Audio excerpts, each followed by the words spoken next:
తెలుగువారి #1 choice Telugu matrimony. పండగకొచ్చేసాం అనుకున్నట్టు release చేసేసాం, సక్సెస్ చూసేసామంటూ ఈ ఏడాదికి ఇక పండగ చేసుకుంటే సరిపోతుందని సైలెంట్ కావడం లేదు స్టార్లు. ఇవాల్టి సక్సెస్ ఇవాల్టితే, రేపటి రిలీజ్ కోసం పాటుపడాలని గట్టిగా ఫిక్స్ అయిపోయారు. అందుకే క్షణం కూడా తీరిక లేకుండా బిజీగా గడిపేస్తున్నారు. ఫ్యూచర్ ప్రాజెక్టుల మీద ఫోకస్ పెంచేస్తున్నారు.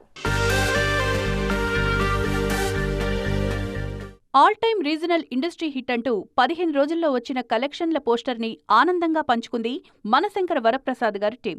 వింటేజ్ చిరంజీవిని చూసి కడుపు నిండిపోయిందన్నారు ఫ్యాన్స్. సెలబ్రేషన్స్ మోడ్లో ఉంటే చాలన కూడా లేదు చిరు.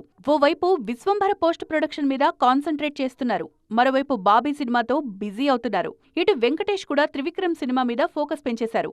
మెగా విక్టరీ హీరోలిద్దరూ వాట్ నెక్స్ట్ అంటూ మూవ్ అయిపోయారన్నమాట. సక్సెస్ మీదున్న చిరు, వెంకీ మాత్రమే కాదు, సంక్రాంతికి కాస్త డీలా పడ్డ ప్రభాస్ కూడా వాట్ నెక్స్ట్ అంటూ అడుగులు ముందుకేస్తున్నారు. ఓవైపు ఫౌజీ పనులు, ఇంకోవైపు స్పిరిట్ షూటింగ్తో బిజీగా గడిపేస్తున్నారు. ఎటొచ్చి త్వరలోనే కల్కి సీక్వెల్ పనుల్లో బిజీ అవుతారు.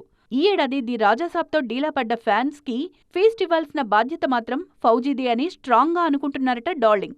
భర్త మహాశైలుకు విజ్ఞప్తి అంటూ ఫ్యామిలీస్ ని నమ్ముకొని పండగ బరిలో దిగిన రవితేజ ప్రస్తుతానికి హ్యాపీ. రీసెంట్ గా ఇరుముడి అంటూ రిలీజ్ అయిన పోస్టర్ కూడా మాస్ మహారాజ్లోని భక్తి యాంగిల్ ని ఎలివేట్ చేస్తోంది. సో భర్త మహాశైలుకు విజ్ఞప్తిని మించే సక్సెస్ నెక్స్ట్ ఇద్దామని ఫిక్స్ అయ్యారు మాస్ మహారాజ్.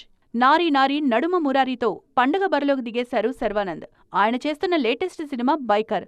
ఈ సినిమా కోసం ఏకంగా 20 కేజీల బరువు కూడా తగ్గారు శర్వానంద్. ఈ సినిమా మీద ఆయనకున్న కాన్ఫిడెన్స్ ఎంతటిదో ఆయన ట్రాన్స్ఫర్మేషన్ బట్టి అర్థం చేసుకోవచ్చు అంటున్నారు మేకర్స్. సంక్రాంతికి వచ్చామా, హిట్ కొట్టామా, చిల్లయ్యామా అన్నట్టు లేరు మన హీరోలు. నెక్స్ట్ ప్రాజెక్టుల పనులతో యమ హెక్టిక్ గా ఉన్నారు.